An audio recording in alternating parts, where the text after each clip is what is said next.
went over there, started hanging out with the guys, and then, kind of recognized some people I knew from the construction side of it, and then started talking. It's like, oh, well, he's flipping a house and he's doing a rental, and it's like, well, this is what I do. Maybe I should try this. So you moved to Richmond. What was your goal and what was your plan when you moved to Richmond? Get a job and that's it? I wanted to wait until I had a job to move. Okay.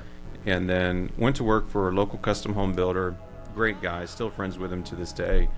And, in 2013, it was me, him, one or two other people, and that was it.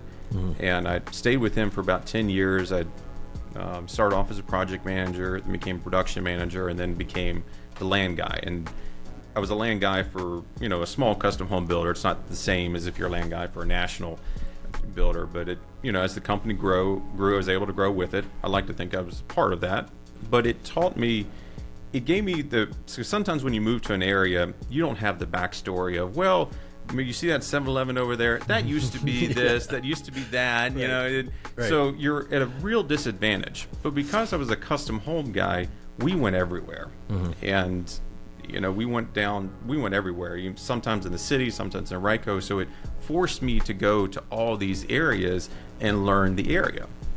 And that really helps in my real estate side of things, because I'm much more familiar with the area. I had done projects, or we were buying and selling land in those areas, so you could kind of equate that land to roughly what you're going to build, and just know, hey, this street's not great, you're going to get a little bit more on that one. And that really helped me very early on.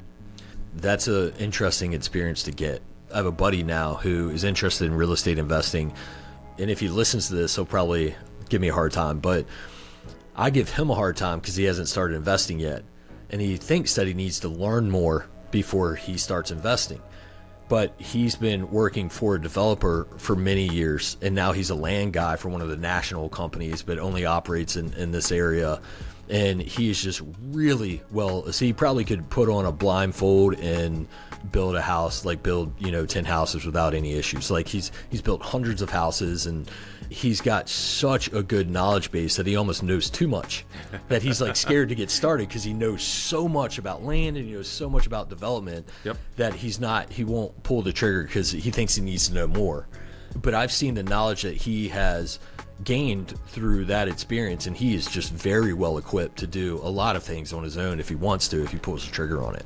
Yeah, he absolutely should. Plus, you learn more by doing. That's for sure. That have been 99.9% of your guests on here that have talked about that. You learn by doing. Right. So. Most of the people that I know that are building houses now had 0% of experience and just like bought land and figured it out. Yeah. And like made all the mistakes and then broke even and then did it again, and things like that. But so how long were you with this builder? So I was with him about 10 years. Okay, cool. The roles changed and my responsibilities changed, but I was with him about 10 years. Awesome. And then so the 2013 is when you moved to Richmond. You get this experience of learning all about the market, the community, probably building relationships and things like that. In 2018, you decide you're starting to look at investing, and you do your first deal. What brought you to being the investor instead of just the developer builder? I think I was at Gather and Short Pump, and I don't think he realized this, but I was talking to Chris Jefferson at the time. Awesome. And he's like, hey man, we got this ring meeting over here.